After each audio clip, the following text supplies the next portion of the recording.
Romanos 12, e hoje nós iremos caminhar pela maior loucura do Evangelho, a loucura que nós praticamos, né? A maior loucura do Evangelho é a morte de Cristo, um Deus soberano, Criador dos céus e da terra, que achou por bem salvar todos os pecadores que vão até Ele, todos os pecadores que se sentem pecadores, conhecem o seu estado de pecaminosidade e buscam nele a única salvação possível.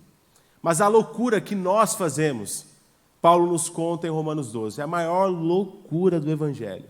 Aquele ato em que distingue, define quem é cristão e quem não é.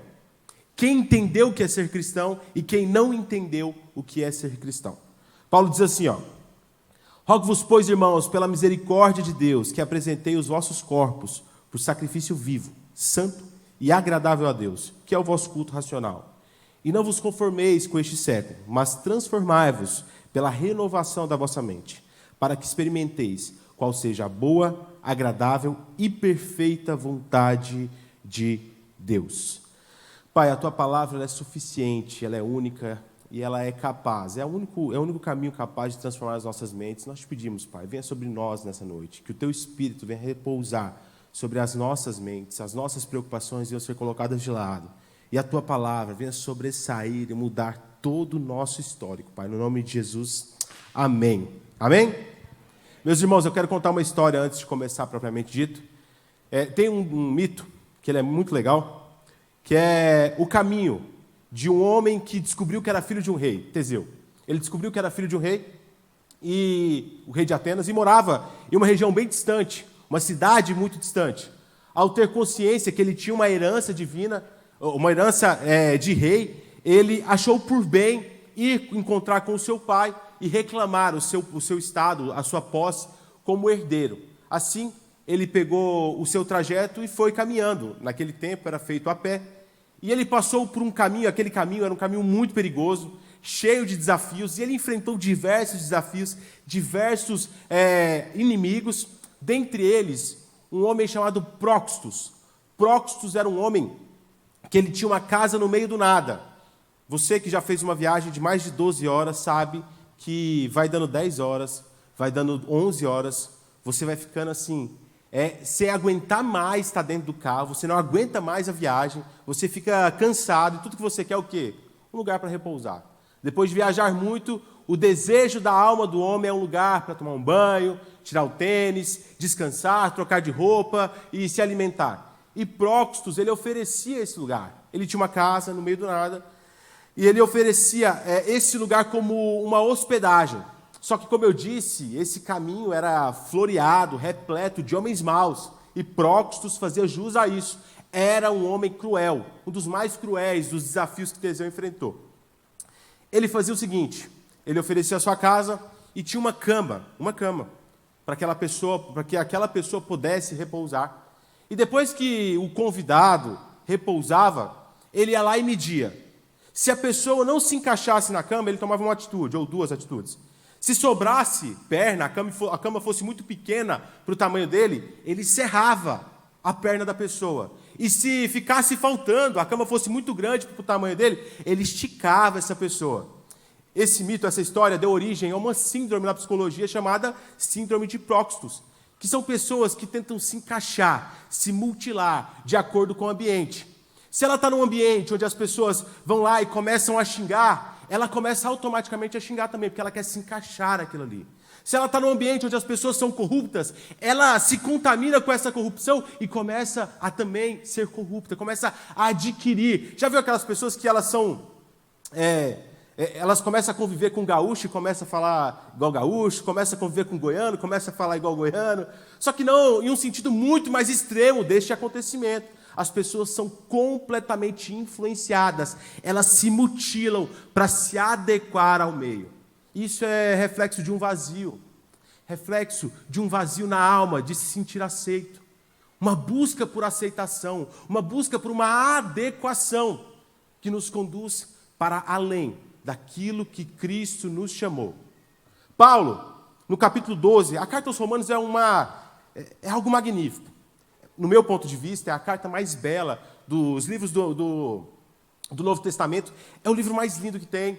Alguns autores chamam do Evangelho de Cristo, segundo Paulo, porque é a visão cosmológica da salvação, toda a trilha da salvação de Cristo é apresentada por Paulo na carta aos Romanos.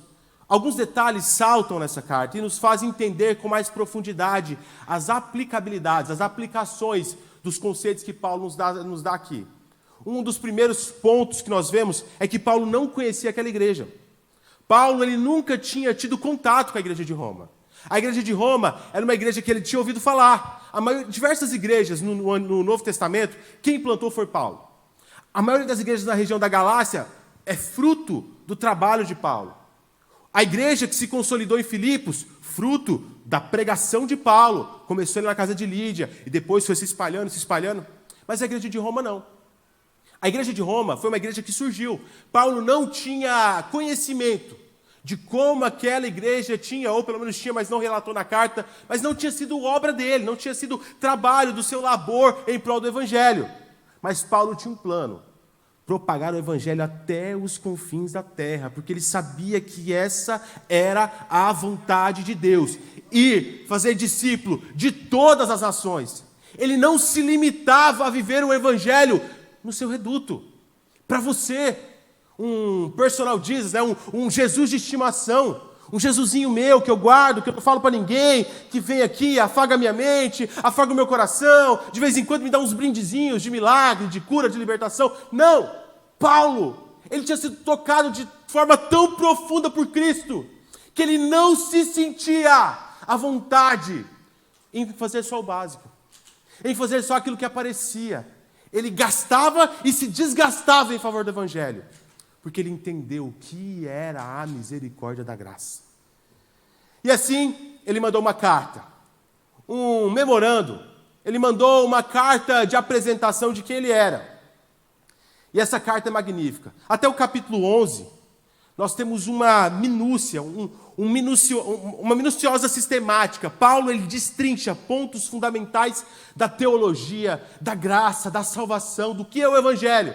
Por exemplo, capítulo 1. Capítulo 1 ele começa se apresentando, ele fala quem ele é, e no verso 16 ele faz um dos resumos mais gigantescos e simples do que é o evangelho. Ele diz: o evangelho é poder de Deus para a salvação de todo aquele que crê. Olha que frase simples, sintética, prática. Em poucas palavras, ele fez um resumo do que é o evangelho, de qual é a mensagem de Cristo. Poder. O evangelho não é poder para a dominação dos homens. Não é a perspectiva de poder do homem, de tomar para si uma posição, um status e fazer aquilo conforme a sua vontade. Não é poder de opressão, não é poder de domínio, é poder para salvação. Olha que coisa gigantesca, é poder de Deus, tem um dono. Deus é fruto, gera fruto. Aqueles que entendem esse poder, se abrem para esse poder, estão vivendo continuamente o fruto que se chama salvação. Só que o evangelho não é para todo mundo. Esse poder não é para todo mundo, é para os que creem. Não tem um engano infernal maior do que essa mensagem. Não, no final todo mundo vai ser salvo, vai dar tudo certo. Deus é misericordioso, todo mundo vai para o céu. Não, o evangelho é para os que acreditam nele. Viver o evangelho é um privilégio, viver esse poder do evangelho é um privilégio para quem acredita em Cristo, na sua morte, na sua encarnação, no seu sacrifício, e acima de tudo, na sua ressurreição e certeza de que Ele voltará. Isso é o evangelho. E ele continua, continuando no capítulo 1, sobre diversos pontos acerca da queda do homem, como se deu a queda do homem. O homem usurpou para si esse conhecimento de Deus, não sendo satisfeito com isso, começou a fazer mau uso, começou a confeccionar ídolos para você, começou a fazer pequenos deuses, colocando no lugar aquele que é o único e verdadeiro Deus. A consequência disso, a queda. A consequência disso, a morte, o pecado. A consequência disso, o sofrimento. ao qual todos nós somos participantes. Depois ele continua, fala sobre a mensagem de Deus aos judeus. Não só como um clube social, como os judeus achavam. Um clubinho pessoal, onde eu estou aqui, eu sou puro sangue, só nós vamos ser salvos. Os gentios é um povo escorraçado, é um povo que merece o inferno. Nós não, nós somos nação santa, o clube do bolinha de Deus. Quantas vezes nós temos esse mesmo sentimento dos judeus? Quando nós guardamos, enclausuramos o evangelho a essas paredes. Quando nós temos a oportunidade de falar de Cristo para alguém, e nós por vergonha, ou por displicência, ou por falta de interesse, ou por nos acharmos incapazes, nos retraímos, não vou falar não. Ah, não, essa pessoa tanto faz. Não vai mudar mesmo. Não adianta. Mantemos Cristo na nossa gaiolinha, na nossa jaulinha. E ele continua, fala de diversos assuntos. Por fim, ele fala sobre a diferença do primeiro Adão e o Adão perfeito, que é a figura de Cristo. E finaliza o capítulo 11 com uma linda canção, que eu vou ler para vocês. Ó profundidade da riqueza, tanto da sabedoria, como do conhecimento de Deus. Quão insondáveis são os seus juízos e quão inescrutáveis os seus caminhos. Quem, pois, conheceu a mente do Senhor? Ou quem foi o conselheiro? Ou quem primeiro deu a ele para que ele venha a ser restituído? Porque dele e por meio dele, e para ele são todas as coisas. A ele, pois, a glória eternamente. Amém. Ele finaliza essa abordagem mais sistemática, mais técnica, com essa linda canção. Essa é uma música. Inicia o capítulo 12, aplicando tudo que ele falou. Aplicando cada conceito sobre a graça, sobre a salvação, sobre o pecado. Fala sobre como nós devemos nos portar com as autoridades, uns com os outros, com os nossos irmãos da fé. Mas para isso, ele inicia de uma forma muito peculiar. Ele inicia fazendo um pedido. Mas ele não começa fazendo um pedido displicente. Ó, gente, seguinte, vocês viram um monte de coisa legal que eu falei aqui, né? E se der, quando vocês estiverem afim, quando vocês sentirem no coração, façam as coisas que eu falei. Ou façam as coisas que eu falei e que eu irei falar para frente. Ele não faz um pedido assim, ó, gente, ó, de todo domingo, nós vamos fazer um acordo. Vocês farão tudo o que eu falei antes e tudo que eu vou complementar e aplicar aqui. Paulo começa esse momento fazendo o seguinte, ó. Rogo-vos, pois, irmãos, pelas misericórdias de Deus. Paulo começa fazendo um pedido, um rogo, um pedido intensificado, um pedido ao qual ele derrama o seu coração, um pedido que demanda as nossas vidas, um pedido que ele estava tão compenetrado nessa proposta, que não era suficiente somente dizer, gente, faça isso. Não, eu estou implorando para vocês, pelas misericórdias do Senhor, faça o que eu estou dizendo. Calvino diz assim a respeito dessa passagem: os homens jamais adorarão a Deus com sinceridade de coração, nem se despertarão para o temor e obediência a Deus com suficiente zelo, enquanto não entenderem o quanto são devedores à misericórdia de Deus. Paulo, ele começa dessa forma, para que nós venhamos trazer às nossas consciências o quão eu sou merecedor da ira de Deus, o quanto eu sou falho, o quanto eu sou incapaz de produzir tudo que foi falado anteriormente. Eu não tenho capacidade de me salvar, eu não tenho capacidade nem de fazer o bem. Tudo que nós temos, tudo que nós somos e tudo que nós fazemos de melhor é reflexo da bondade e da misericórdia de Deus nas nossas vidas. Não existe mérito algum. Não existe capacitação, preparação alguma que possa, sem a graça de Deus, me qualificar a viver uma vida santa. E Paulo diz: eu vos imploro, eu peço para vocês, presta atenção no que eu estou falando.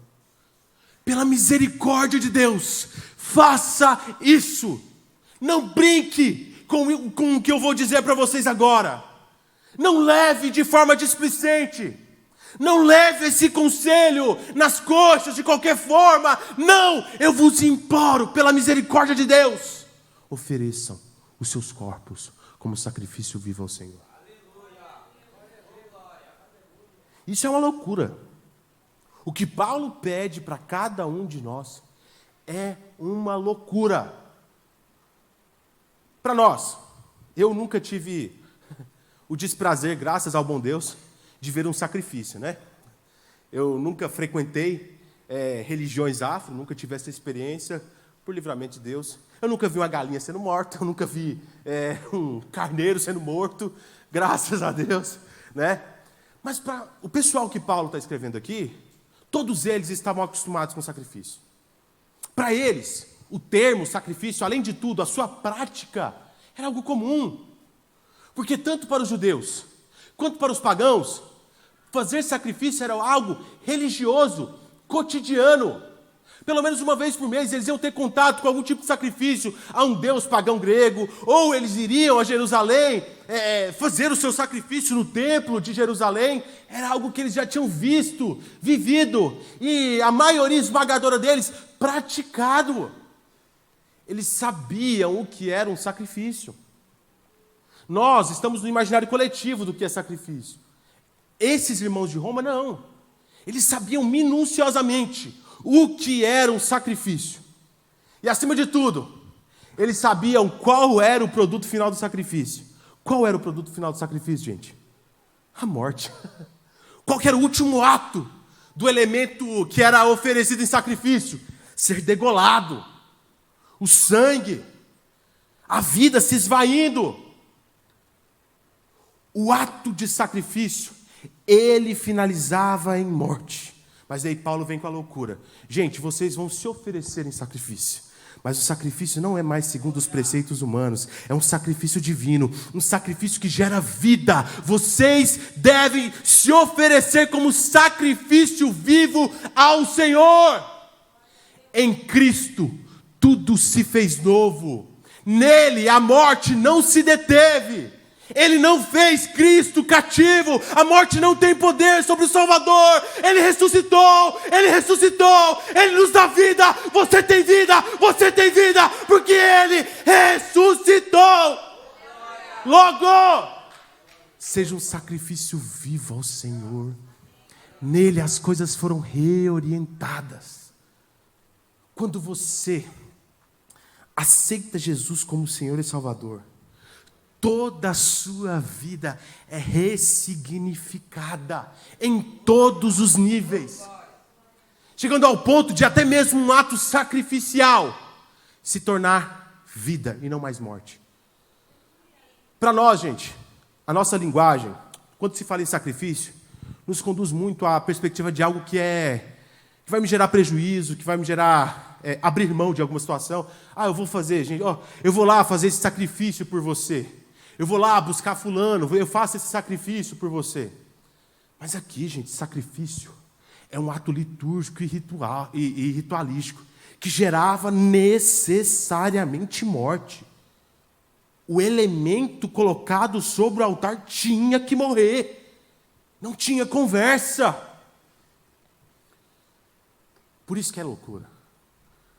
Por isso que quem não conhece Cristo não consegue entender uma vida de doação, de morte para esse mundo, mas de vida para o próximo. Por isso que quem não conhece Cristo nos vê tranquilo diante da morte. Nos vê como Paulo, sabendo que a morte nos incomoda, nos fere, a morte nos atinge, mas ela não nos conduz para o cativeiro, porque nós sabemos que existe uma vida após ela, e é uma vida em Cristo, que é infinitamente melhor do que essa vida. Existem algumas características do sacrifício. A primeira característica que eu quero apresentar para vocês é que o sacrifício, ele tem um padrão. Nós somos chamados para ser sacrifício de Cristo. Só que o nosso sacrifício em Cristo, agora o sacrifício vivo em Cristo, ele não é mais um fruto, ele não gera mais como fruto a morte do sacrifício. Gera vida. Mas alguns elementos continuam, perduram na relação do que é ser sacrifício. O primeiro deles é que o sacrifício não pertence mais a ele próprio. Quando ia se fazer um sacrifício, se pegava lá a ovelhinha, seu João, eu sou o João, o Joãozinho. Chegava e falava, gente, eu pequei muito, eu preciso lá aplacar a ira de Deus. Pegava minha ovelhinha, que eu cuidei, com carinho, perfeita. Levava ao templo. Colocava lá para o sacerdote chegava lá, olhava, via se estava tudo certo, tudo ok, parari, parará, ok. Quando o sacerdote pegava, gente, acabou. Aquilo pertencia agora a Deus. Pertencia ao Criador dos céus e da terra. Não era mais um item daquele homem. Quando você levantou as suas mãos, falou assim, Senhor, eu te aceito como meu Senhor e Salvador. Você não pertence mais a você. A sua vida não te pertence mais. A sua vida pertence ao autor da vida. Assim como Paulo disse aos Gálatas, no capítulo 2, não vivo mais eu não vivo mais. É Cristo que vive em mim. Nós devemos continuamente, todos os dias, abrir nossos olhos, olhar para o alto e falar, Cristo, eu não vivo mais, quem vive aqui é o Senhor, é o teu Espírito que habita em mim, não vivo mais eu. Quem vive aqui é Cristo, porque eu sou um sacrifício vivo, a minha vida não pertence mais a mim. A partir disso, existe um outro ponto do sacrifício. O sacrifício não é de qualquer jeito. O sacrifício não é segundo a vontade do oferecedor. Quem já viu aqui, tem uma propaganda do YouTube, acho que é de algum desses aplicativos de carona e tal, que um homem chega no caixa, ele chega com diversos itens e oferece lá, não, esse aqui eu vou pagar R$1,50, esse aqui eu vou pagar 2, não sei o quê, esse aqui eu vou pagar... Tem gente que acha que a vida cristã é isso. Você só abraça aquilo que você gosta. Acha que a vida cristã é um Subway. Já foi no Subway? Né? Uma delícia, né? Uma delícia. Você vai lá, você escolhe só o que você quer. Né? Escolhe um pão, escolhe o tipo de carne, escolhe diversas saladas, alguns não gostam. Mas beleza. A vida cristã não é da forma como nós queremos. Não é segundo os nossos preceitos. Não é segundo as nossas opiniões e vontades pessoais. Existe um padrão que foi predeterminado em Cristo por Deus. Ele foi definido. Vocês não vão mais viver segundo a sua vontade. Ao ponto do próprio Cristo, Deus encarnado, em um momento de muita dificuldade, olhar e falar assim, Pai, seja feita a tua vontade. Não. Eu vou ser honesto só na minha casa. No meu trabalho eu vou ser desonesto. Mentirinha? O que é uma mentirinha? Não. O que é uma pornografia? O que é uma conversa libidinosa com alguém? Sai pensando aquilo que você quer. E vive uma vida de escolhas pessoais que não condiz com uma vida de um sacrifício vivo ao Senhor. Não é um trabalho fácil. Não é uma tarefa fácil. Viver como sacrifício vivo ao Senhor, como eu disse, é uma loucura. Mas quem nos capacita é o Espírito Santo. Não é segundo a minha vontade, eu não tenho poder nenhum, você não tem capacidade alguma. E é isso que nós devemos agarrar. É nessa verdade que nós devemos abraçar nesse mundo de tribulação, de tempestade, todas as vezes que nós nos defrontarmos com uma situação assim. Cristo me capacita com teu Espírito, Pai. Nós servimos a um Deus tão bom, tão misericordioso, que Ele vendo a nossa condição de incapacidade de salvação. Ele fez todo um plano perfeito, ao ponto de se doar o seu próprio Filho unigênito para ir lá e cumprir essa missão, nos salvar, nos redimir, morrer no nosso lugar, levar sobre si todos os nossos pecados. Não sendo suficiente isso, Ele foi lá e mandou o seu próprio Espírito habitar em cada um dos seus filhos. Viver como sacrifício nunca deve ser segundo aquilo que eu acho que deve fazer. Sempre deve ser segundo aquilo que Cristo apontou que eu deveria fazer. Viver o certo, viver o correto. E isso não é só não fazer o mal. Tem gente que acha que é suficiente não fazer o mal. Tá, mas eu não mato ninguém, mas eu não roubo. Que isso? Nunca fiz nada do que você falou. Mas também você nunca fez o bem. E esse princípio, não é só para quem aceitou Jesus há 30 anos. Se você aceitar Jesus hoje, no final dessa pregação, você até a sua casa vai ter uma oportunidade de ser luz na terra. Até a sua casa você vai ter a oportunidade de ser sal desta terra. Todos os dias, em todos os momentos, nós temos oportunidade de fazer o bem. E quando a gente não faz, a gente peca. A neutralidade é sempre contra. Ah não, que isso? Eu não mato ninguém. Mas você não faz o bem. Olha só o que Jesus disse em Mateus 5. Abre comigo aí. Mateus 5. Quem tem Bíblia, abre comigo.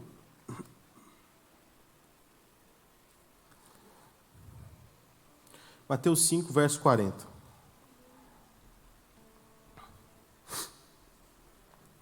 Jesus diz assim, que é o Sermão do Monte. Ouviste o que foi dito? Olho por olho, dente por dente. Eu, porém, vos digo, não resistais ao perverso, mas a qualquer um que te ferir na face direita, volta-lhe e também dá a outra.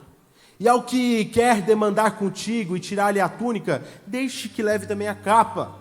Se alguém te obrigar a andar 1 milha, vá com ele 2. Dá a quem te pede e não voltes as costas ao que deseja e lhe emprestes. Cristo nos ensinou a fazer muito mais do que a nossa obrigação. Não é só você não ir lá e adulterar com a sua esposa, adulterar o seu casamento, ter um caso com outra pessoa. É você não ter os seus olhos contaminados pelaquilo que você vê. E além disso, você se alimentar daquilo que é bom. Não basta só você não contar uma mentira. Seja proclamador da verdade. Não basta só você não fazer o que é errado. Você, como sacrifício do Senhor, precisa fazer o que é certo. Não basta só você vir na igreja toda quinta-feira. Você precisa ser um reflexo de Cristo em todos os lugares, fazendo o bem a todas as pessoas. Se você vem só na quinta, dê um passo além. Vem no domingo. Se você frequenta os cultos, dê um passo além. Participa de uma campanha, conheça o CTV. Se você já conhece o CTV, dê um passo além. Participe de um etário. Se envolva com o corpo de Cristo. Porque na volta do Senhor é só isso que vai valer. O quanto você ganhou de dinheiro não vai valer nada. Os canudos que você acumulou das faculdades, pós, mestrado, doutorado que você fez, não vai valer nada. O que vai valer é só aquilo que é eterno. Aquilo que nós construímos para o reino dos céus. Nós temos os nossos problemas, sim. Nós temos as nossas dificuldades, sim. São cotidianas, lacerantes, nos destrói. Mas quando nós nos ocupamos em fazer o bem, Cristo se ocupa em cuidar de nós.